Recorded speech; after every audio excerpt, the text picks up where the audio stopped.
Hello students, this is your Sharang sir and today is the day 6 of the ARC Learning Revision program and the today's topic is locomotion and movement. Again 2 to 3 questions का weightage रखता है human physiology में, बहुत important है, इसके disease से भी एक question आता है and most importantly bones, skeletal system and joints, इससे बहुत सारे questions आते हैं, very important है, right? Rules is same, we'll try to revise the entire chapter within an hour so that it gives you a basic idea as well as a high level idea कि आपको expect क्या करना है.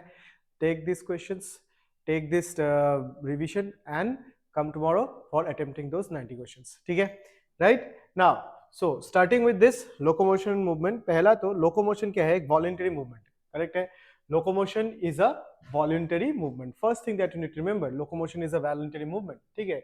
Certain examples of movement. अभी movement क्या है? What do you understand by movement? ठीक है? What do you understand by movement? See, movement is anything. I'm moving my hands. ठीक है? I'm moving my hands, right? I'm moving my lips, jaws. ये movement है. ठीक है? This is movement. So certain examples are there. Movement of cilia, flagella, tentacles are shown by many animals. Humans show the movement of limbs, jaws, eyelids, etc. ये movement है. But as soon as, right, these movements lead to change in position of the body or displacement, क्या कर रहा है? When these movements, right, if they're occurring in my limbs, right, and it is causing a change in my position, right, or displacement, ठीक है, displacement of the body, जब ये movement is related to the change in position या फिर displacement of my body, then I would call it as a locomotion. Then I would call it as a locomotion. ठीक है, तो बात वही बोला है, there are movements of cilia, flagella, tentacles, right? Humans show movement of limbs, jaws, eyelids. ठीक है, some of these movements lead to the change in position of the body or displacement. Correct है? Now these such movements are known as locomotion. Such movements are known as locomotion. ठीक है, पहला question statement based question आता है. ठीक है, right? I am moving my hands. Is does this change my position? No, right? But I'm moving my legs, it is changing my position, it is causing a displacement. ठीक है, ये वाला locomotion नहीं है, ये वाला तो लोकोमोशन है. ठीक है, ये वाला मूवमेंट है. ठीक है, लेकिन ये भी तो शायद मूवमेंट ही है, ये भी तो मूवमेंट ही है. सो thus comes your first statement that all locomotions are movements. All locomotion are movements, but all movements are not locomotion. All locomotions are movement, that I am locomoting from point A to point B. ये क्या हो गया? This is a movement which is causing a displacement of the body, locomotion है. But ये भी तो movement है, ये भी तो movement है. Whether it is causing a displacement in my body? Never, right? So thus the statement all locomotions are movements, but all movements are not locomotion. Clear है? समझ में आया कि नहीं है? Correct है, right? So therefore locomotion thus requires a perfect synchronization. Locomotion thus requires a perfect synchronization of किसका? Muscular system, skeletal system, as well as your neural system, right? So locomotion thus requires a perfect synchronization of muscles, a perfect synchronization of the skeletal muscles, a perfect synchronization of the neural system. ठीक है, आपका muscle system, आपका skeletal system और आपका neural system के perfect synchronisation से ही आपका locomotion possible. Clear है? ठीक है, right? Now you think one thing you have to remember here also, बहुत इंपॉर्टेंट पॉइंट है क्वेश्चन की वजह से, कि the methods of locomotion performed by animals vary. किसके साथ vary करता है? with their habitats and the demand of the situation. However, locomotion is generally for search of food, shelter, mate, suitable breeding grounds, favorable climatic conditions, or to escape from enemies and predators. ठीक है, छोटा सा point है, most of the time overlook होता है, लेकिन इससे question बनने का चांसेस बहुत है कि the methods of locomotion performed by animals vary with the habitat and the demand of the situation. However, locomotion is generally for search of food, shelter, mate, suitable breeding grounds, favorable climatic conditions, and to escape enemies and predators. ठीक है, clear है? Okay, right? Now types of locomotion में जब आते हैं, types of लोकोमोशंस में आते हैं, या फिर टाइप्स ऑफ मूवमेंट में जब हम लोग आते हैं, ठीक है, टाइप्स ऑफ मूवमेंट हम लोग के बुक में ये 3 टाइप्स ऑफ देके रखा है: amoeboid movement, ciliary movement, muscular movement. All of this movement are found inside our body. हमारे बॉडी के अंदर में ये तीनों मूवमेंट मिलता है. एमीबॉइड मूवमेंट, ठीक है, एमीबॉइड मूवमेंट डायरेक्टली क्वेश्चन किधर किधर से आएगा, डब्ल्यूबीसी ल्यूकोसाइट्स में, राइट, एमीबॉइड मूवमेंट आएगा. साइटोस्केलेटल एलिमेंट्स में, माइक्रोफिलामेंट्स में एमीबॉइड मूवमेंट आएगा. What is this amoeboid movement? It is just how the amoeba moves by streaming of protoplasm, by streaming of protoplasm. Protoplasm pseudopodia आगे देके protoplasm को आगे भेज के, this is the movement that they start to do. Correct, clear है, right. So amoeboid movement direct example कौन कौन show करता है? डब्ल्यूबीसी का ल्यूकोसाइट शो करेगा, साइटोस्केलेटल में माइक्रोफिलामेंट शो करेगा, right, and it is streaming of the protoplasm which is affected by pseudopodia formation. ठीक है. नेक्स्ट आता है क्या? Ciliary movement. सिलिया मूव करता है and in a particular direction. हमको मालूम है in a particular direction cilia move करता है. So it is shown by tubular parts that is lined by ciliated epithelium. It is shown by tubular parts that is lined by ciliated epithelium. Examples क्या क्या है? Upper respiratory tract, bronchioles and fallopian tube. Correct है? And ultimately there is what? There is muscular movement. Ultimately there is what? There is muscular movement. Muscular movement by limbs, jaws, etc. by utilizing the contractile property of the muscles. Correct है? So muscular movement. So what are the three types of movements that are shown in our body? Amoeboid movement, ciliary movement and muscular movement. Amoeboid movement कौन कौन कहाँ पे आ पाता है? WBCs, specifically leukocytes, cytoskeletal element, microfilaments by streaming of protoplasm, pseudopodia formation के through. Ciliary movement shown by tubular parts lined by ciliated epithelium, upper respiratory tract and fallopian tube, and बाकी जितना भी movements body में दिखता है associated with muscles, that becomes your muscular movement. That becomes your muscular movement. Clear है? Okay, right? Now when we talk about muscles, हमारा muscles का अगर हम लोग बात करते हैं, ठीक है. Now this muscles का origin क्या है? What is the origin of the muscles? Muscles का origin है mesodermal. ठीक है, muscles origin है mesodermal. Right? Now first statement, it accounts for 40 to 50% of the body weight. It accounts for 40 to 50% of our body weight. ठीक है, body weight का 40 to 50% हमारे muscles में जाता है. And types में आपको skeletal muscles मिल जाएगा, स्मूथ मसल्स मिल जाएगा एंड कार्डियक मसल्स मिल जाएगा. ठीक है, टाइप्स में आपको स्केलेटल मसल्स मिल जाएगा, स्मूथ मसल्स मिल जाएगा एंड कार्डियक मसल्स मिल जाएगा. टोटल नंबर ऑफ मसल्स, क्या मसल्स काउंटेबल है? Obviously there are total number of muscles are 639, 317 pair में एंड 5 है आपका अनपेयर्ड. ठीक है, so the total number of muscles that is present is 639. Now there are certain properties of muscles, जिससे question बनता है. Properties of muscles, the muscles are excitable, muscles are contractile, muscles are extensible, muscles show elasticity, right? What are the property of excitability, property of contractility, property of extensibility and property of elasticity. What is excitability? It is the ability to carry a charge, action potential formation, action potential का conduction. ठीक है, so generating action potential, that is excitable. Now this character is common with whom? Excitability property is common with our neurons. ठीक है, nerve से. ठीक है, contractility, ability to contract, की action potential generate होगा तो कॉन्ट्रैक्शन भी करेगा, एबिलिटी टू कॉन्ट्रैक्ट. उसके बाद एक्सटेंसिबिलिटी, कॉन्ट्रैक्ट करेगा तो एक्सटेंड भी करेगा. एंड लास्टली इलास्टिसिटी, जितना बार भी कॉन्ट्रैक्ट करे और एक्सटेंड करे, कॉन्ट्रैक्ट करे एक्सटेंड करे, इतना जल्दी टूटना नहीं चाहिए. That is the property of elasticity, right? So what are the 5 properties of muscles? Excitability, contractility, extensibility as well as elasticity, as well as elasticity. Clear है? Okay, right? Now coming to the most important part of this chapter, it is the skeletal muscles. Skeletal muscles का character क्या है? ये voluntary है, it is multinucleated, right? एक single cell में multiple nucleus है. ठीक है, it is striated, ये striated है. Why? Because there is presence of alternate light and dark bands, alternate light and dark bands. और इसको striped muscles भी बोलते हैं because there is transverse bands. ये जो light and dark bands है ये ऐसे अरेंज होते हैं इन अ ट्रांसवर्स फैशन, सो इसको ट्रांसवर्स बंड्स भी बोलते हैं. ठीक है, right? So the skeletal muscles are voluntary, skeletal muscles are multinucleated, skeletal muscles are striated which is given by the presence of light and alternating light and dark bands, and the skeletal muscles are striped which is characterized by the presence of transverse bands. ठीक है, so these are the 4 characteristics of your skeletal muscles. Right, now skeletal muscles multinucleated कैसे हुआ? During the embryonic stage, वहां पे आपको embryonic sales मिल जाएगा, myoblast या certain myoblast fuse together, certain myoblast fuse together to form a syncytium. उन्होंने एक syncytium बना लिया.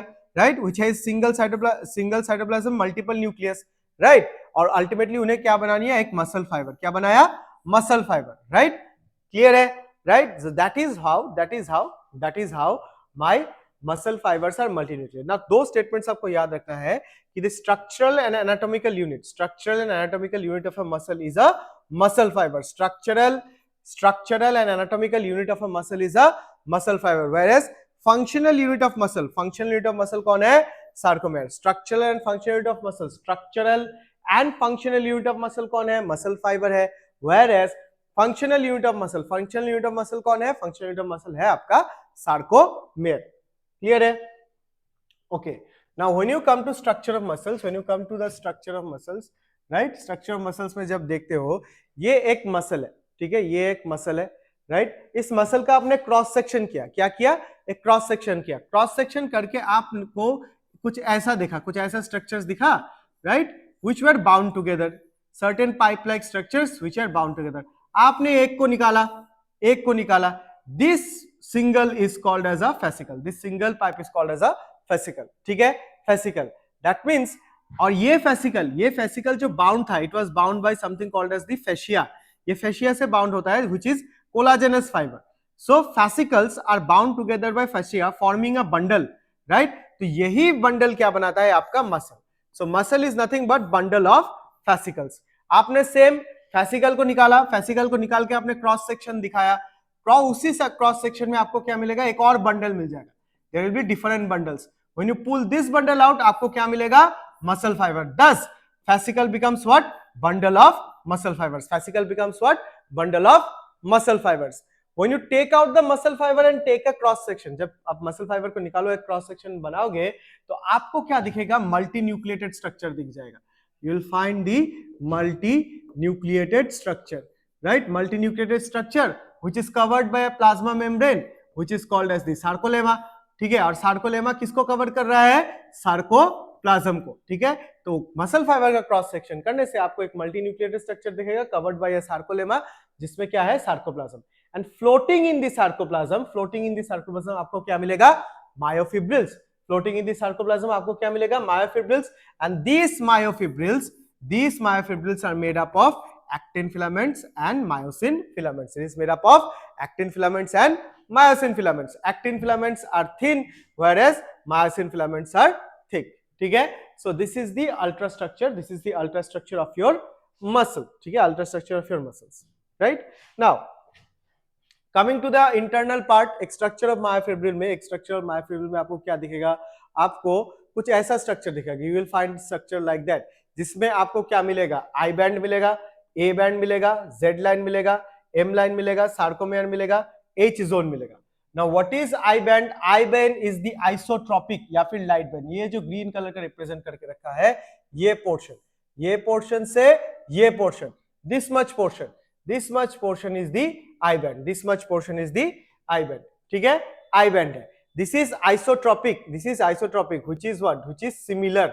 ये isotropic क्यों है? Because it is made up of similar bands. ठीक है, it is also called as light band. It is made up of what? It is made up of actin. ठीक है, isotropic band, I band is isotropic, which is similar, made up of only actin.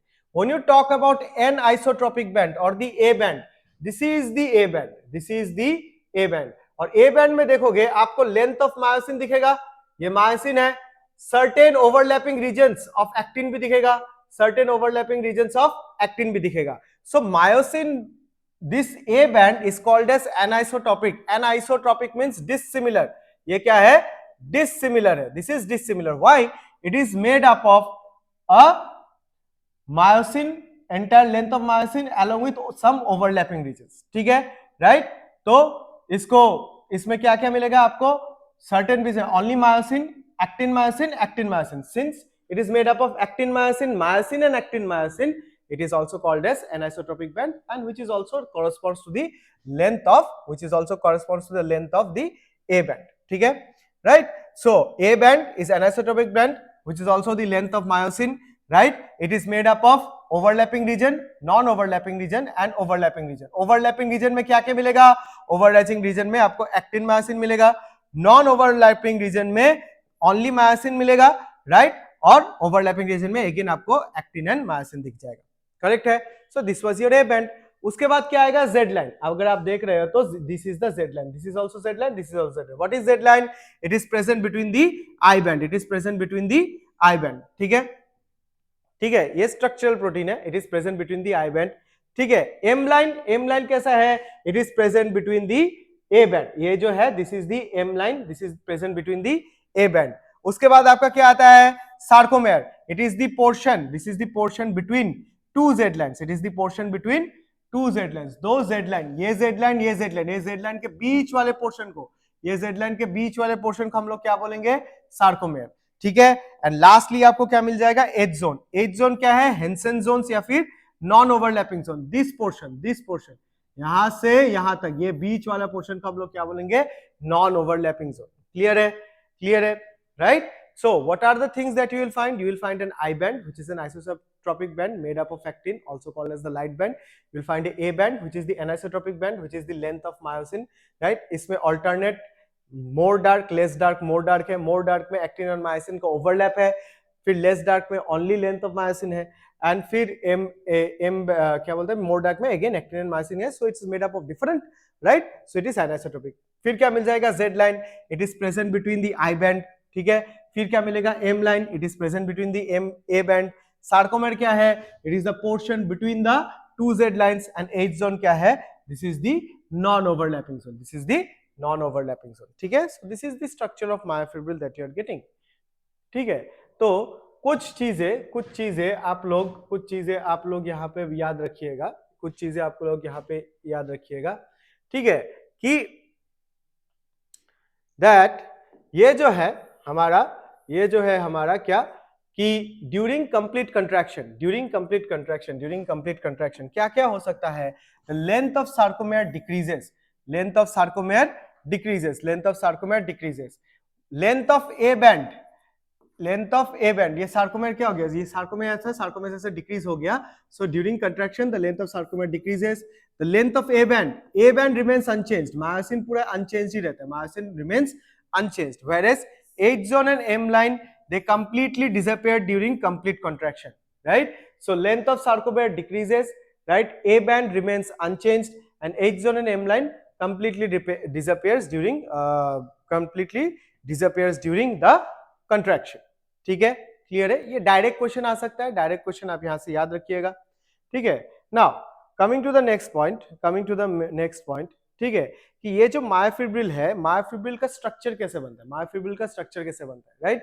Now the structure of contractile protein, you have force generating protein in the form of actin and myosin. You have regulatory proteins in the form of tropomyosin and troponin, right? And you have the structural part which in the form of your Z lines, ठीक है, right? So force generating protein में actin and myosin, actin is the thin filament, myosin is the thick filament. Regulatory protein में आपको क्या क्या दिखेगा? Tropomyosin and troponin, which is the part of, these are part of actin filaments, and structural protein में क्या दिखेगा? Structural protein में आपका दिखेगा Z line। ठीक है, right? Now हम एक्टिन बनाते कैसे हैं? फोर्स जनरेटिंग प्रोटीन एक्टिन बनता कैसे है? नाउ एक्टिन पहले क्या है? This is a polymerised chain of monomeric globular proteins. ऐसे सिंगल मोनोमर्स रहते हैं, ठीक है, राइट? जिसका क्या होता है? Polymerisation. Under the presence of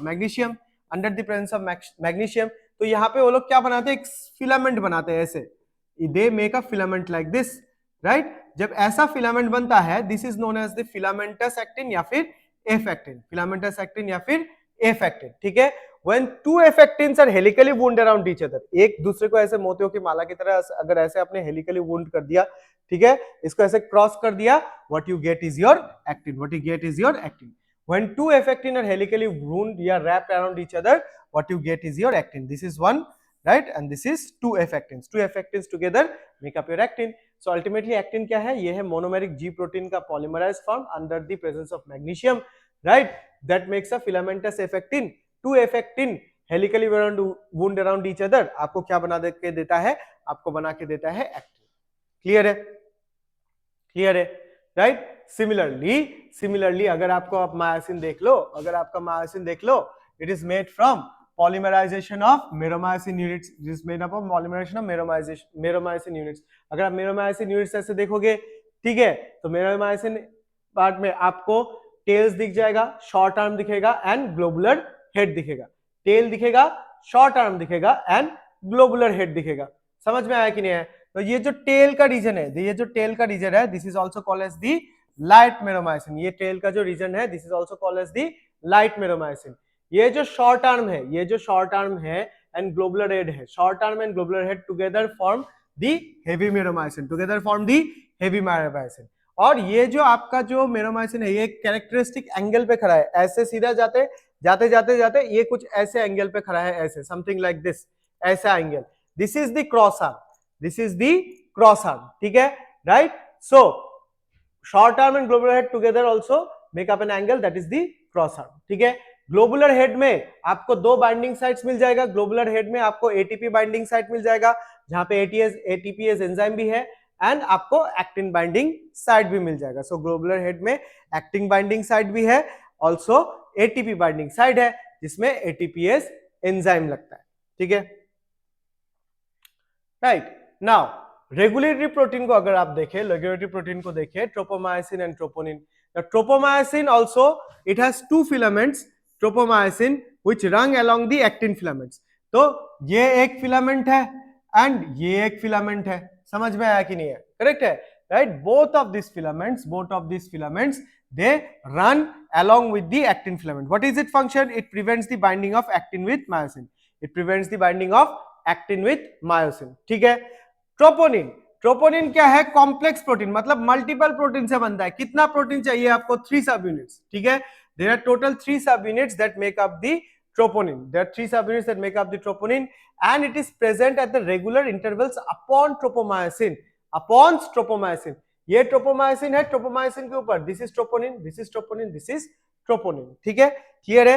what is it function? It inhibits the binding of actin and myosin by masking the active site of actin, by masking the, ढक के उसको ढक देता है, by masking the active site of actin, right.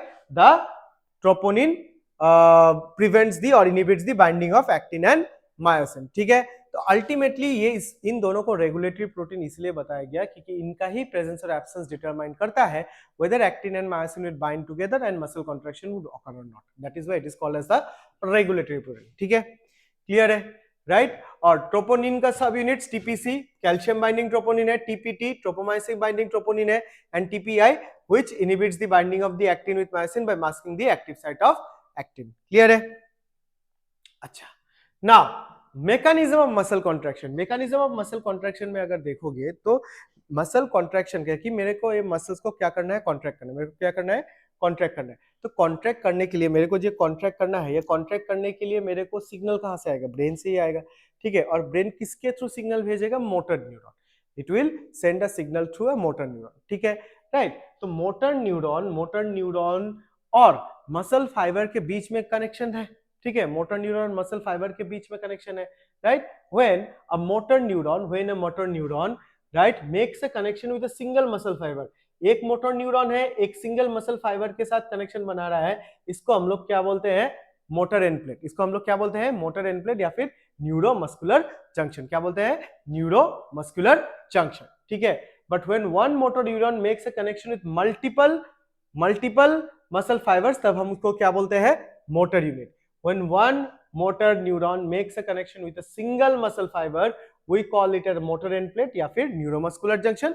और जब एक motor neuron multiple muscle fibre के साथ कनेक्शन बनाएगा तब हम उसको क्या बोलेंगे? एक मोटर यूनिट बोलेंगे। समझ में आया कि नहीं आया?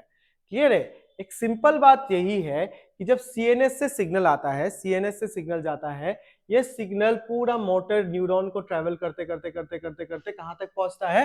एक्सॉन टर्मिनल तक। एक्सॉन टर्मिनल, अभी एक्सॉन टर्मिनल में क्या रहता है? तुम्हारा साइनेप्टिक वेसिकल। साइनेप्टिक वेसिकल में क्या रहता है? न्यूरोट्रांसमीटर। बेसिकली क्या रहता है? एसिटाइलकोलाइन।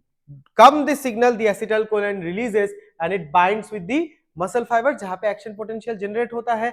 एक्शन पोटेंशियल जनरेट होने के बाद the calcium are being released, and because of the release of calcium troponin का movement हो जाता है, troponin moves is so tropomyosin also moves, right? Now the active site of actin is exposed, अभी myosin उसके साथ bind करके क्या करेगा, contraction करेगा. समझ में आया? This is in short how the neural mechanism works. समझ में आया कि नहीं है? A signal from CNS travels through the motor neuron and reaches the axon terminal. ठीक है, ये axon terminal में reach किया. The synaptic vesicle, once it reaches the axon terminal, the synaptic vesicle releases neurotransmitter. Neurotransmitter क्या release किया? Acetylcholine in the neuromuscular junction. कहाँ पे release करेगा? यहाँ पे neuromuscular junction पे, right? This acetylcholine binds with the receptor that is present in the muscle fiber. ये receptor से आके bind कर गया, and once it binds with the receptor, it generates the action potential. क्या generate करता है? Action potential generate करता है. ठीक है? Now once the action potential is generated, ठीक है, once the action potential is generated, ये action potential पूरे muscle fiber के ऊपर travel कर जाता है, पूरे muscle fiber के ऊपर travel कर जाता है. ठीक है, right? ठीक है. So in its response, जब ये action potential पूरे muscle fiber के ऊपर transmit होता है, तो sarcoplasmic reticulum क्या करता है? It releases calcium in the sarcoplasm. ठीक है, sarcoplasmic reticulum releases calcium in the sarcoplasm. Sarcoplasmic reticulum serves as a storehouse of calcium. तो sarcoplasmic reticulum को जब ट्यूब्यूल से सिग्नल इधर पे मिलता है, करेक्ट है, तो अल्टीमेटली वो क्या करता है? That releases the calcium. और कैल्शियम कहाँ पे रिलीज करेगा? कैल्शियम रिलीज करेगा सार्कोप्लाज्म में. ठीक है, एंड फ्लोटिंग इन सार्कोप्लाज्म क्या था? फ्लोटिंग इन सार्कोप्लाज्म था आपका मायोफिब्रिल्स. मायोफिब्रिल्स किससे बनता था? Actin and myosin. एक्टिन में क्या था? एक्टिन में ट्रोपोमायोसिन, ट्रोपोनिन था. ट्रोपोनिन में क्या था? Calcium binding site. So as soon as the calcium concentration starts to increase in the sarcoplasm, this calcium goes and bind with the what? Troponin. और troponin में bind करने के साथ साथ there is a conformational change. तो troponin के साथ bind करने से troponin का conformational change होता है. Troponin tries to move away, but as it is moving away, it is also bound with what? Tropomyosin. So as due to the binding of calcium, the tropomyosin moves. So does the tropomyosin. तो अभी tropomyosin और troponin तो हट गया, तो कौन बच गया? ठीक है, excess calcium in sarcoplasm binds with the troponin present in the actin filament, leading to its removal along with tropomyosin, and thus the active site of actin is unmasked. thus क्या हो गया? active site of actin becomes unmasked. ठीक है, अभी unmasked होने के साथ साथ अभी तो मायोसिन रेडी है. मायोसिन के पास क्या है? मायोसिन के पास क्या है? मायोसिन के पास actin binding site है. Now the myosin would go and bind with the actin, which leads to the contraction. Now अभी क्या होगा? After the exposed of actin site, after the exposure of the actin binding site, right, muscle contraction starts. Now muscle contraction is best explained by your sliding filament theory. sliding filament theory. और sliding filament theory में क्या बोलते हैं? sliding filament theory में बोलते हैं that the thin actin filaments slide over thick myosin. The thin actin filaments slide over thick myosin.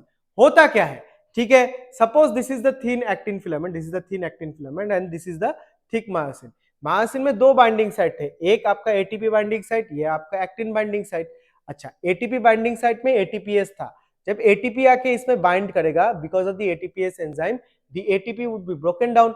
जब ATP टूटेगा, एनर्जी रिलीज करेगा. Utilizing the power of ATP hydrolysis, ये मायोसिन हेड क्या करता है ना, ये पीछे की तरफ ऐसे रोल करता है. It roll it heads backward, और बैकवर्ड करके actin binding site on actin के साथ क्या करता है? बाइंड कर देता है. This is called the cross bridge formation. Utilizing the power of ATP hydrolysis, the myosin head moves backward and makes a connection with the actin on the actin binding site, forming the cross bridge. अभी cross bridge बन गया. ठीक है, now ATP का hydrolysis खत्म होने के बाद, once the ATP hydrolysis is completed, ADP plus PI is released, right? There is no more power to hold the actin head, myosin head backwards. तो myosin head क्या करेगा? Now it comes back to its original place. But as it is coming back to its original place, इसको ये किसको खींच के लेके आता है? एक्टिन को. समझ में आया कि नहीं है? ये ऐसे था, फिर utilizing the power of ATP hydrolysis, मुंडी पीछे किया, bound with the actin, cross bridge formation. ATP hydrolysis complete, ADP plus player read, the myosin head is coming back to its own place. तो अल्टीमेटली ये क्या हो गया? Ultimately इसने क्या लगा दिया? Power stroke, cross bridge. अभी नेक्स्ट अगर एटीपी आके बाइंड होता है, the myosin head is broken, the cross bridge is broken. उसके बाद फिर से एटीपी हाइड्रोलाइसिस होगा, एक्टिन मायोसिन हेड पीछे जाएगा, cross bridge. ATP hydrolysis complete, ADP plus pi is released, power stroke. Similarly फिर से एटीपी आएगा, cross bridge broken, ATP hydrolysis, myosin head goes back, cross bridge formation, ATP hydrolysis is complete, ADP plus pi is release, power stroke. तो यहां से हमने start किया था, cross bridge बनाते बनाते इसको क्या कर लिया, अंदर की तरफ लेके आए। कब तक आता रहेगा, कब तक आता रहेगा, करेक्ट है, right. So by utilizing the power of ATP hydrolysis, the myosin head forms a cross bridge with actin. As soon as the cross bridge is formed, myosin head pulls the actin filaments inwards, which causes the reduction length in sarcomere and the eye band. This is nothing but your muscle contraction. ऐसे था, जाके इसने cross bridge बनाया, ATP hydrolysis हुआ, ADP plus pi is released, power stroke, अंदर की तरफ आ गया। ये ऐसे आया, अंदर की तरफ खींच के लाया, thereby reduction in length of sarcomere and eye band, causing muscle contraction, ठीक है, right? So by after ATP hydrolysis, ADP PI is released, the myosin head back goes to the original position, right? New ATP binds and the cross bridge is broken, right? Steps 1 and 2 ऐसा, cross bridge formation, actin को खींचो, cross bridge formation, actin को खींचो, cross bridge actin को खींचो, ये कब तक चलेगा? Step 1 2 3 continues until the signal is cut off, की कॉन्ट्रैक्शन कंप्लीट हो गया, सीएनएस से सिग्नल कट गया, कॉन्ट्रैक्शन होना बंद हो जाएगा। Otherwise the muscles undergoes fatigue, due to lactic acid deposition, ठीक है। अगर आपका सिग्नल कट चुका है, उसके वजह से मसल कंट्रैक्शन होना बंद हो जाएगा, या फिर मसल कंट्रैक्शन करते करते क्या होगा, सारा एनर्जी यूटिलाइज हो गया, लैक्टिक एसिड फॉर्मेशन हो गया, तब क्या होगा, it leads to the pumping back of calcium, into the sarcoplasmic reticulum. Calcium वापस सार्कोप्लाज्मिक रेटिकुलम में चला जाता है। अगर कैल्शियम वापस सार्कोप्लाज्मिक रेटिकुलम में चला गया, right, it leads to what? It leads to again coming back of tropomyosin and troponin on the surface of actin, and thus it leads to masking of the active site of actin, and thus the Z line returns to its original place, which is relaxation. समझ में आया कि नहीं है? This is the mechanism of contraction explained by the sliding filament theory. यही पे बताया है कि यहाँ पे आपका ATP है, ठीक है, राइट, न्यू ATP है, ठीक है, right, ADP plus PI hydrolysis होता है, हाइड्रोलाइसिस होने के साथ साथ आपका क्या हो रहा है, आपका ये जो मसल फाइबर है, ये जो थिक फिलामेंट है, it binds with the thin filament myosin, and once the hydrolysis is complete, ADP plus Pi जब रिलीज होता है, एक क्या करता है, एक पावर स्ट्रोक करता है, this is creating a power stroke, correct है, राइट। अगर फिर से नया एटीपी आया, the cross bridge is again broken. So this is the example of our muscle contraction, this is how muscle contraction occurs, right. Now मैंने क्या बोला कि मसल कंट्रैक्शन तभी रुकेगा जब अंडर टू कंडीशंस, जब सिग्नल कट जाए या फिर आपका लैक्टिक एसिड फॉर्म हो जाए। Now this lactic acid formation also depends, condition है, lactic acid formations also depends, red muscle fibre and white muscle fibre. Red muscle fibre में lactic acid formation नहीं होता है उतना जल्दी, right, muscles can contract for a longer period of time, whereas white muscle fibre में आपका lactic acid formation जल्दी होता है, muscle contract very short amount of time. What is the reason? Myoglobin. Myoglobin क्या है? ये एक इंटरसेलुलर स्टोर हाउस है ऑफ ऑक्सीजन। एक मायोग्लोबिन एक ऑक्सीजन को स्टोर करके रख सकता है, ठीक है, राइट। There are red muscle fibre, there is white muscle fibres, ठीक है। रेड मसल फाइबर रेड क्यों है? Because there is deposition of myoglobin, whereas white muscle fibre में रेयरली और फिर नन मायोग्लोबिन डिपोजिशन रहता है। What is myoglobin? It is the intercellular store house of oxygen and it can bind one molecule of oxygen, oxygen को ये store करके रखता है, right. Now red muscle fibre में हो कर रहा है due to deposition of myoglobin, there is aerobic oxidation, and there is no lactic acid formation, and there is also less sarcoplasmic reticulum, more mitochondria, and thus muscle contracts for a very long amount of time without getting fatigued, ठीक है। so red muscle fiber क्या है, right, this is red due to deposition of myoglobin, aerobic oxidation होता है, no lactic acid deposition, it has less sarcoplasmic reticulum, more mitochondria, and muscle contract for a very long time without getting fatigue. Example क्या है, हम लोग का जो back का जो मसल्स है, this is our red muscle fibers, ठीक है। again white muscle fibre poor in myoglobin deposition, myoglobin नहीं है, ऑक्सीजन नहीं है, तो क्या होगा, एनारोबिक ऑक्सीडेशन होता है, and there is lactic acid deposition. यहाँ पे मोर सार्कोप्लाज्मिक रेटिकुलम है, लेस माइटोकॉन्ड्रिया है, and this muscle contract for a very short amount of time quickly, and gets fatigued, right? Muscle contracts for a short amount of time quickly and gets fatigued. Example क्या है हमारे muscles of eyeball, आप eyes को घुमाओ 4-5 बार ऊपर नीचे दर्द करने लगेगा, ठीक है।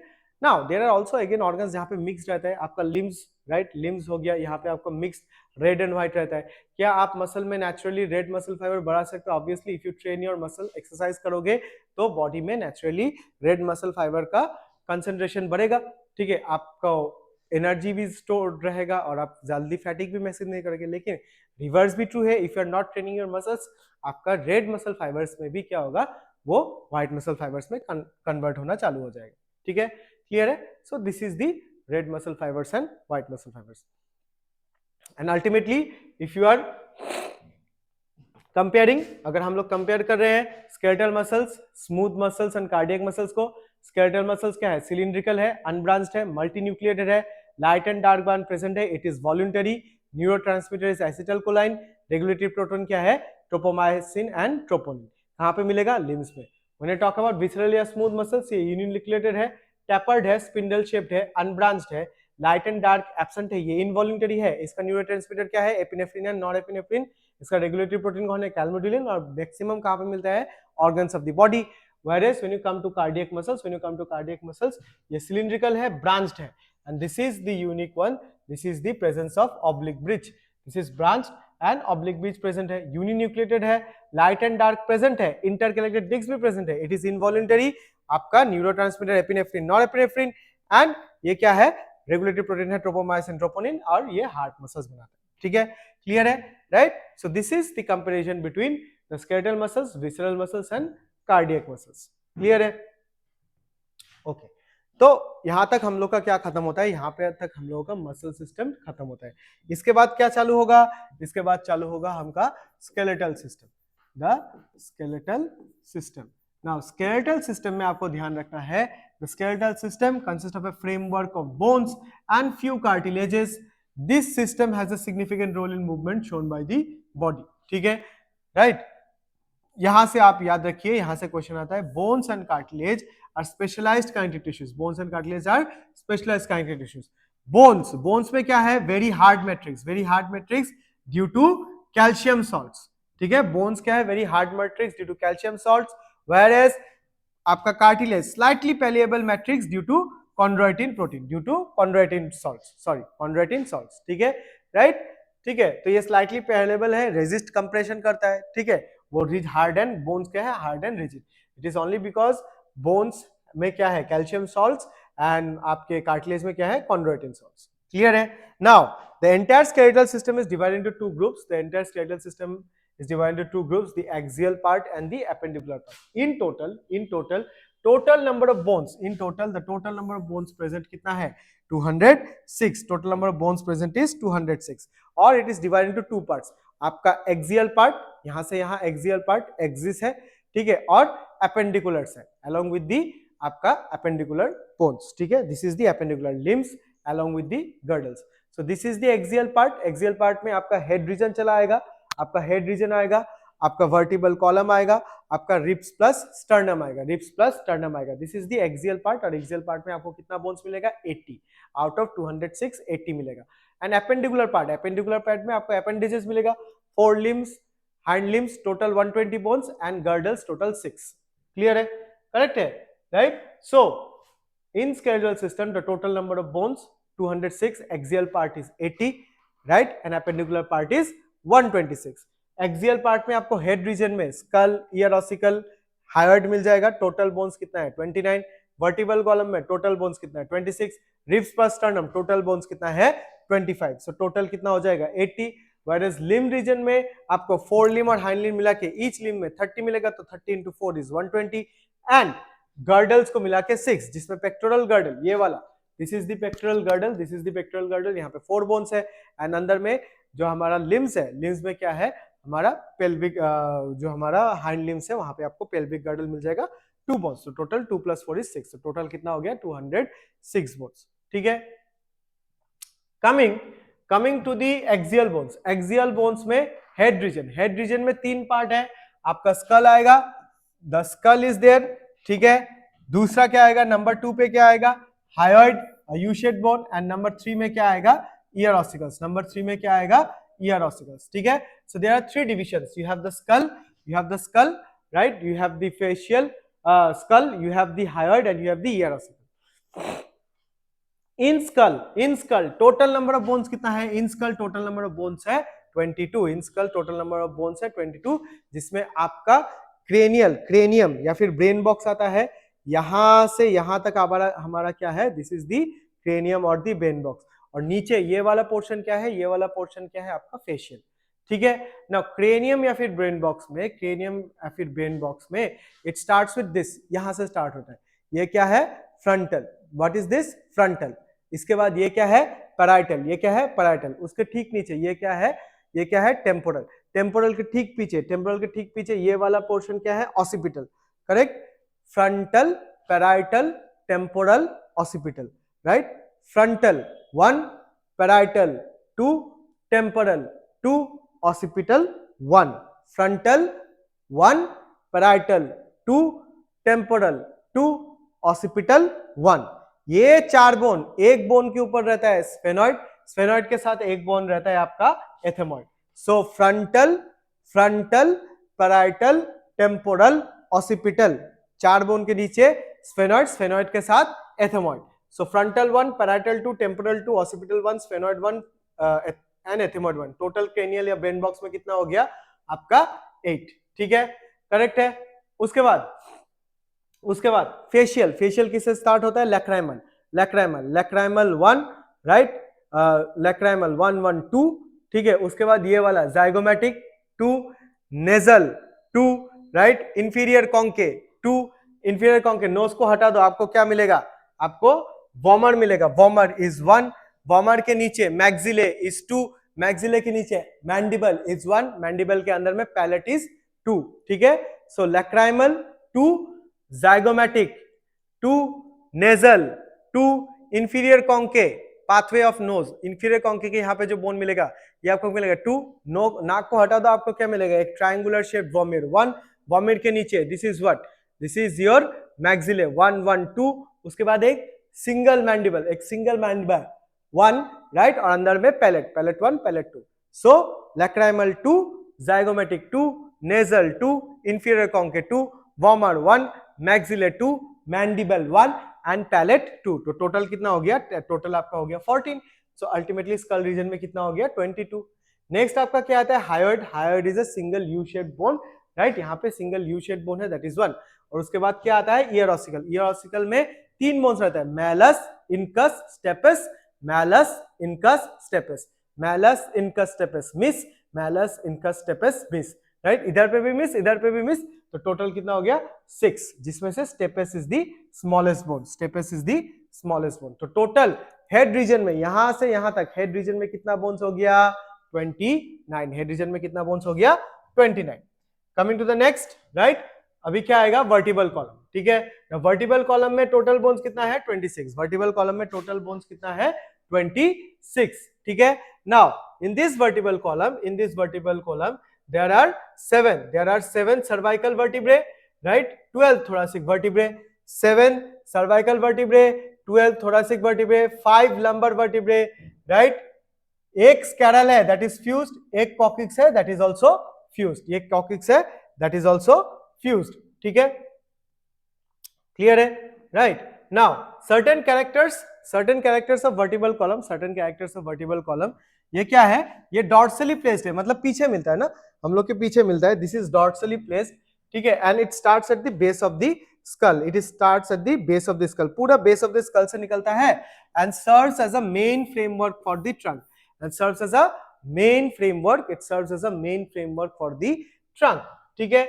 नाउ ईच वर्टिब्रे, ये याद रखिएगा, each vertebrae has a central hollow region, right? एक सेंट्रल हॉलो रीजन होता है जिसको हम लोग क्या बोलते हैं? Neural canal, and through this neural canal आपका क्या पास होता है? स्पाइनल कॉर्ड, ठीक है।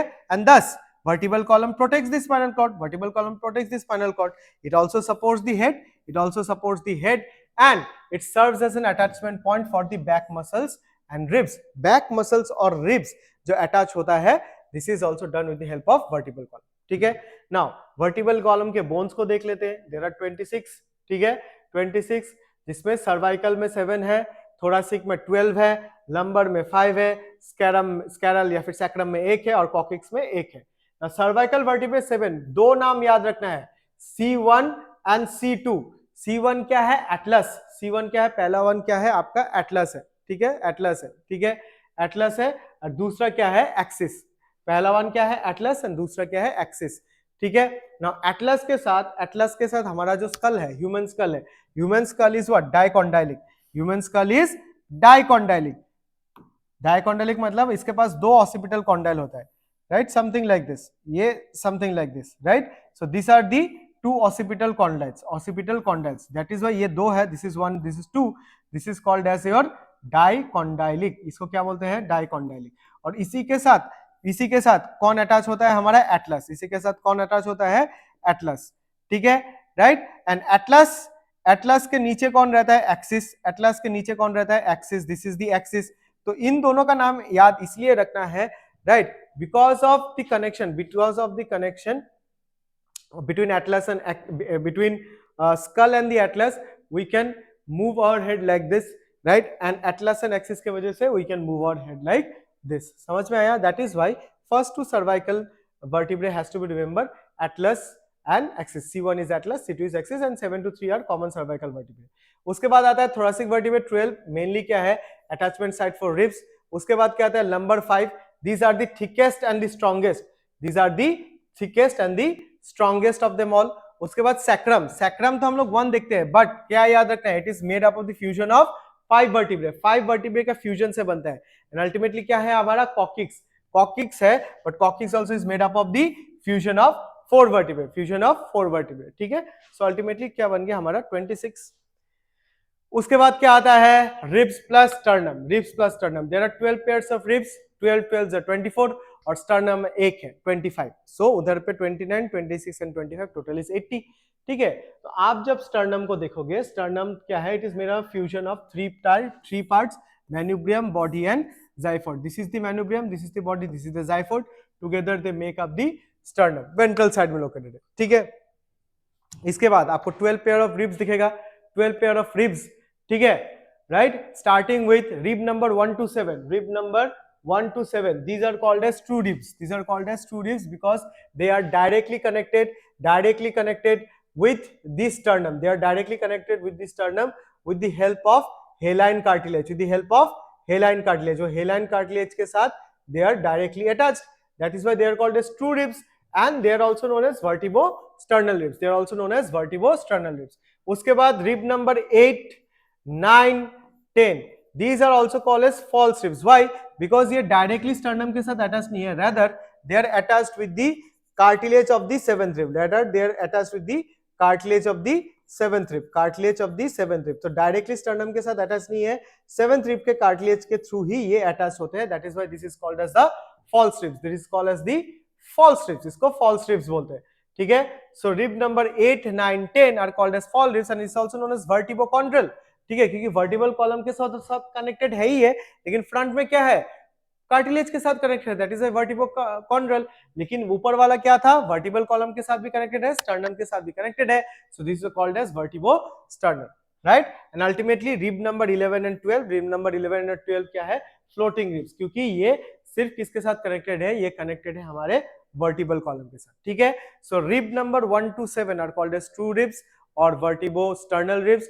Rib 8, 9 and 10 are called as false ribs या फिर वर्टिब्रोकॉन्ड्रल, राइट। एंड आपका जो रिब नंबर 11 एंड 12 है, ribs number 11 and 12, right, that is called as floating ribs because it is only connected with the vertebral column. Clear है, right. Now human ribs are bicephalic, ये याद रखिएगा, ये statement है, human ribs are bicephalic, they have two attachment points on the vertebral column, ठीक है, right. So human ribs are bicephalic because they have two attachment points on the vertebral column. Clear है, okay.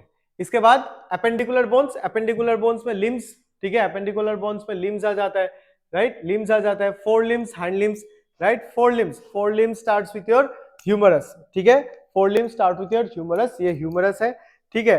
फिर ये thumb reason के ऊपर वाला bone, इसको radius बोलते हैं, थंब रीजन के ऊपर वाला रेडियस, रेडियस के नीचे आल्ना, फिर आता है कार्पल्स, फिर आप आता है मेटाकार्पल्स, और फिर आता है आपका phalanges, right. So you have your humerus, you have your humerus. उसके बाद थंब रीजन में आपको क्या दिखेगा, थंब रीजन में आपको दिखेगा रेडियस, रेडियस के नीचे, रेडियस के नीचे ये वाला जो बोन दिखता है ये क्या है, आल्ना है। फिर ये क्या है, रिस्ट बोन, कार्पल्स, कार्पल्स के ऊपर क्या है, मेटाकार्पल्स, और मेटाकार्पल्स के ऊपर क्या है, phalanges, right. Now number of bones अगर देखो, नंबर ऑफ बोन्स देखो, humerus is 1, right, radius is 1, अनला इज 1, ह्यूमरस 1, रेडियस 1, अनला इज 1, 3। कार्पल्स, आपका कार्पल्स कितना है, 8, carpals is 8, metacarpals is 5, metacarpals is 5, so 3 plus 8 11 plus 5 16। और उसके बाद फैलेंजीज, फैलेंजीज, फैलेंजीज में यहाँ पे आपका ये जितना बोन टूटेगा, 1 2 3, एक फैलेंजीज में 3 बोन्स है, 1 1 2 3, जितना बार टूटता है तो 3 3 3 3 3 4 12, और आपका थंब सिर्फ 2 टाइम्स ही टूटेगा, एक यहाँ पे एक यहाँ पे, तो 2। सो दिस इज फैलेंजीज में 4 into 3 plus 2 that is 14। so total कितना हो गया, humerus 1, radius 1, ulna 1, carpal 8, metacarpal 5 and phalanges total 14। so total कितना हो गया, 30। सिमिलरली आपके लेग्स में, आपके लेग्स में starting with the longest bone, starting with the longest bone, the starting with the longest bone, the femur, femur 1, tibia 1, fibula 1, femur 1, tibia 1, fibula 1, plus आपका जो knee cap है, the knee cap, right, the kneecap that you have, the kneecap that you have, that is called as the patella, that is called as the patella, kneecap 1, tarsal is 7, metatarsal is 5 and phalanges again क्या है, 14 है, ठीक है। तो यहाँ पे carpals आपका क्या था, 8 था, वहां से टार्सल्स यहाँ पे 7 है, एक कहाँ पे है, पेटेला में है। So femur 1, tibia 1, fibula 1, patella 1, tarsal 7, metatarsal 5, phalanges 14। So total कितना हो गया, 30। So 30 in each limb, total कितना लिम्ब, 4, 13 to 4 जा 120। सो 120 हो गया आपका लिम्ब बोन्स। उसके बाद क्या आता है, आपका गर्डल आता है, ठीक है। गर्डल में पहला गर्डल कौन सा है, पहला girdle is pectoral girdle. Pectoral girdle is made up of clavicle, that is the collar bone, और पीछे में एक ट्रायंगुलर आपका क्या है, पीछे में एक ट्रायंगुलर आपका स्कैपुला है, ठीक है। सो क्लैविकल 2, स्कैपुला 2, तो टोटल पेक्टोरल गर्डल कितना हो गया, 4। This is the clavicle, this is the collar bone या फिर beauty bone, attached with this is the triangular scapula. The scapula is triangle and it is present between, यहां से question आता है, ये क्वेश्चन आता है, it is present between second and the seventh rib, it is present between second and the seventh rib, and पीछे में है ना, so dorsally है, right। now as you come down, आपको एक ridge या फिर एक spine दिखेगा, when you come down you will find a slight expansion in the scapula, this is called the ridge or spine। और ये रीज और स्पाइन को ट्रेस करके निकलोगे तो आपको एक ऐसा एक स्ट्रक्चर बना के देगा which is known as acromion, which is known as acromion, which is the process of scapula, ठीक है। acromion का मेन रोल क्या है, it serves as an articulation point, attachment। acromion, ये वाला acromion है, यहाँ से आप टच करके करके यहाँ तक आ जाओ, ये acromion है। acromion articulates with the clavicle making up your shoulder, क्या बनाता है, आपका शोल्डर बनाता है, ठीक है। so the acromion articulates with the clavicle to form the shoulder। ठीक, एक्रोमियन के नीचे आपको ऐसा कैविटी दिखेगा, ठीक, एक्रोमियन के नीचे there will be cavity, this is called as the glenoid cavity. और ग्लेनोइड कैविटी क्या है, ये आर्टिकुलेट करता है किससे, head of the humerus, humerus का, this is the glenoid cavity, the humerus ऐसे जॉइन करता है, this is the glenoid cavity, humerus ऐसे जॉइन करता है and it makes a joint, ठीक है, राइट, क्लियर है। इसके अलावा भी एक और प्रोसेस है, coracoid process, which acts as a attachment point for the muscles, clear है, समझ में आया, ठीक है। So this was the pectoral girdle. Last में यहाँ पे क्या आता है, हमारा पेल्विक गर्डल आता है, pelvic girdle, this is also coxal bone बोलते हैं, this is the one half of the coxal bone.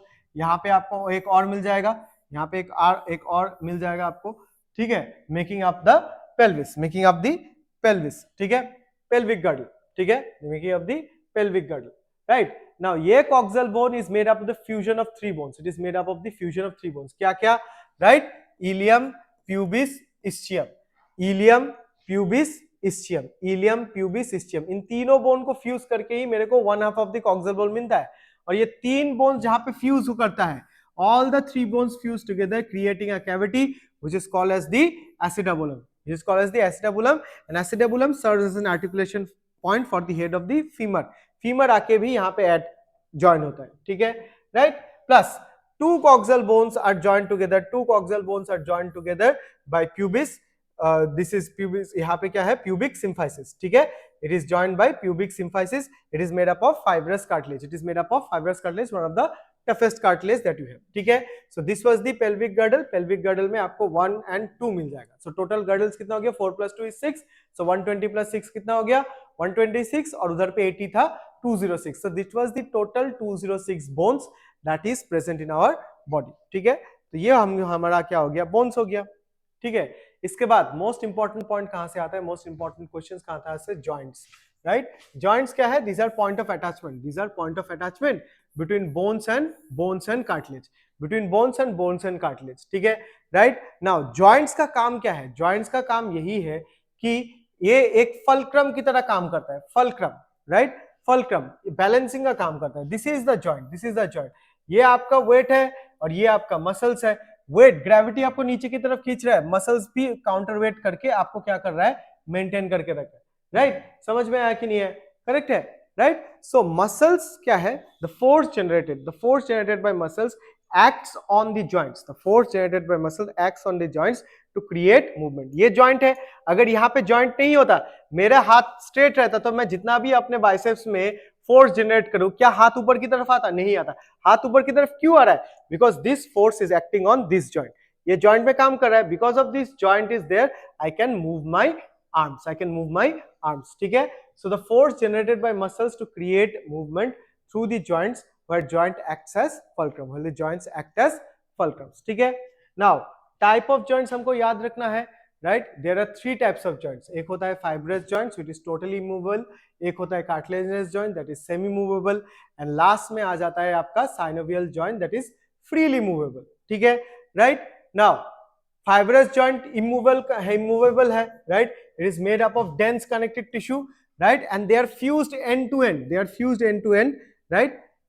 ऐसे फ्यूज हो जाता है, वो leaving a room for little movement. There is no movement at all, there is no movement at all. कहां पे मिलेगा हमको, क्रेनियम में मिलेगा एज सचर्स, क्रेनियम में मिलेगा एज सचर्स, ठीक है. तो ऐसे ब्रेन के अंदर में ऐसे ऐसे जो दिखता है, right, this is the sutures, right. So examples are sutures forming the cranium. Next क्या आता है, कार्टिलेजिनस जॉइंट, सेमी मूवेबल है, right. It is made up of cartilages. Example, joint between vertebrae and vertebral column, right, between vertebrae of the vertebral column. Vertebrae के बीच में, right, आपका जहां पे जो जॉइंट रहता है उसमें रहता है कार्टिलेजिनस जॉइंट. टेक्निकली हम लोग को ऐसा रहना है, this is a straight posture, लेकिन हम लोग रहते कैसे हैं, हम लोग रहते ऐसे, ठीक है. That means I can bend myself, I should be remaining like this, but I can totally bend myself. तो बेंड माई सेल्फ कैसे कर सकते हैं, because there is some movement, ये मूवमेंट क्या है, this is because of the cartilaginous joint. Similarly pubic symphysis भी pelvic girdle के अंदर में, ठीक है, वो भी कार्टिलेजिनस जॉइंट है. But you have to remember, joints between the vertebrae and pubic symphysis made up of fibrous cartilage, बहुत toughest cartilage that is there. And between ribs and sternum also, वहां पे हमने देखा ना, two ribs, right, between ribs and sternum के बीच में भी मिलेगा मेरे को, क्या मिलेगा, मेरे को हाइलिन कार्टिलेज मिलेगा. क्लियर है, ठीक है. सो लास्टली क्या आता है मेरा, लास्टली आता है synovial joint. This is characterized the presence of synovial fluid between the articulating faces of two bones. दो bones है, this is covered by a synovial membrane जिसमें synovial fluid है. It is just like engine oil, और engine oil जब तक engine में रहेगा, गाड़ी क्या होगा, पूरा स्मूथली चलेगा. गाड़ी तो पेट्रोल या फिर डीजल से चलता है, लेकिन इंजन का सेपरेट ऑयल आता है, वो इसलिए रहता है so that they can run very smoothly. तो इसीलिए जहां जहां पे आपका साइनोवियल जॉइंट मिलेगा, आपका मूवमेंट क्या हो जाएगा, आपका मूवमेंट हो जाएगा टोटल फ्री. समझ में आया, right. So the synovial joint is characterized with the presence of synovial fluid between the articulating faces of two bones. Clear है. बस इसका हमको क्या याद रखना है, इसका हमको एग्जांपल्स रखना है कि synovial joints can be ball and socket joint, it can be the hinge joint, it can be the pivot joint, it can be condylic joint, it can be gliding joints, it can be saddle joints. ठीक है. ball and socket joint का shoulder joint between pectoral girdle and humerus, and hip joint between pelvic girdle and femur, ठीक है. तो ये हो जाता है हम लोगों का क्या, ये होता है हम लोगों का बॉल एंड सॉकेट जॉइंट. उसके बाद हिंज जॉइंट क्या क्या हो जाएगा, hinge joint, right. Hinge joint में आपका elbow joint, knee joint between phalanges. Hinge joint का एग्जांपल्स क्या क्या है, हिंज जॉइंट का एग्जांपल्स है आपका elbow joint, right, knee joint between phalanges. Pivot का क्या है, between atlas and axis, between radius and ulna. Condylic joint between skull and atlas, between metacarpals and phalanges, between metatarsals and phalanges. Gliding joint between carpals and tarsals, and saddle joint एक ही मिलता है, ये वाला, this, यहाँ पे जो आपका गड्ढा हो जाता है, if you can remove your, if you can pull the thumb back, और यहाँ पे एक डिप्रेशन आ जाता है यहाँ पे, this is called as the saddle joint. It is found between the carpal and metacarpal of your thumb. Clear है, right? So ये joint इधर से आपका joints में बहुत इंपॉर्टेंट है, joints वाले को याद रखिएगा, इधर से matrix match type of questions आता है, ठीक है, right? Now ending with the diseases, disorders में आपको क्या क्या याद रखना है? डिसऑर्डर्स में आपको याद रखना है, the first one is the myasthenia gravis, ठीक है, माइस्थेनिया ग्रेविस क्या है? ऑटो इम्यून डिजीज है। ये क्या है? ऑटो इम्यून डिजीज है। क्या इफेक्ट करता है? Neuromuscular junction leading to fatigue, weakening and paralysis of the skeletal muscles. It is an autoimmune disorder affecting the neuromuscular junction leading to fatigue, weakening and paralysis of skeletal muscles. उसके बाद क्या आता है? Muscular dystrophy. ये क्या है? Progressive degeneration of skeletal muscles mostly due to genetic disorder. ये किस में आएगा? जेनेटिक डिसऑर्डर में आएगा। उसके बाद क्या आता है? Tetany, rapid spasms, wild contraction in muscles due to low calcium. Low calcium की वजह से वाइल्ड कंट्रैक्शन होता है, बेसिकली आपके फिंगर्स, फैलेंजेस को इफेक्ट करता है, ठीक है, टिटेनी होता है। उसके बाद क्या आता है? Arthritis, right, inflammation of joints, synovial fluid dry हो जाने की वजह से आर्थराइटिस होता है। इसका एक दूसरा काउंटर पार्ट भी है ऑटोइम्यून वाला, रिमोटॉइड आर्थराइटिस। एंड फिर क्या आता है? दिस इज वेरी इंपॉर्टेंट, इसमें क्वेश्चन बनता ही है, ऑस्टियोपोरोसिस। ऑस्टियोपोरोसिस क्या है? Age related disorder characterized by decrease bone mass and increase chances of fractures. Bones पूरा एकदम हल्का हो जाता है, उधर से बोन एब्जॉर्ब, कैल्शियम बॉडी में नहीं है तो कैल्शियम का स्टोर हाउस बोन्स है, तो बोन से कैल्शियम खींचते खींचते बोन्स क्या हो जाता है? पूरा हल्का हो जाता है एंड इजीली फ्रैक्चर होता है। And basically this is also because of decrease levels of oestrogen के डिक्रीज लेवल से आपका ये बहुत ज्यादा दिखाई देता है। एस्ट्रोजन फीमेल हार्मोन है, तो बेसिकली ऑस्टियोपोरोसिस ज्यादा इफेक्ट किधर पे दिखाता है? ऑस्टियोपोरोसिस ज्यादा इफेक्ट आपके फीमेल में दिखाता है। एंड लास्ट में है गाउट क्या है? This is the inflammation of joints due to accumulation of uric acid crystals, ठीक है। जब हम लोग खाने में हम लोग प्यूराइंस ज्यादा खाते हैं, प्यूराइंस अगर ज्यादा कंज्यूम कर रहे हैं, ठीक है, प्यूराइंस के वजह से वहां पे क्या होता है? यूरिक एसिड क्रिस्टल फॉर्म होता है। यूरिक एसिड क्रिस्टल्स हमारे जॉइंट्स में जाके भर जाता है एंड जब हम लोग मूव करते हैं तो वहां पे इन्फ्लेमेशन होता है, बहुत पेन होता है, right? This is called as gout और गाउट आर्थराइटिस। क्लियर है, right? So this was the entire locomotion and movement, you can summarize in a single lecture, ठीक है, पूरा लाइन बाय लाइन एनसीईआरटी था, ठीक है, फास्ट है because we are just revising it, right? Technically 90 question attempt करना है, इसको लेके आओ, इसको पढ़ो एक बार, आपका 90 क्वेश्चंस पूरा अटेम्प्ट होगा, सॉल्व होगा, उसका गारंटी है, ठीक है, राइट? सो पढ़ते रहिए, जितना पढ़ोगे एनसीईआरटी नोट्स हमारा जितना पढ़ोगे उतना ही आपका अटेम्प्ट बढ़ता रहेगा, करेक्ट है, राइट? सो मिलते हैं नेक्स्ट वाले वीडियो में अलॉन्ग विद अनदर वन, ठीक है, neural control coordination. Thank you.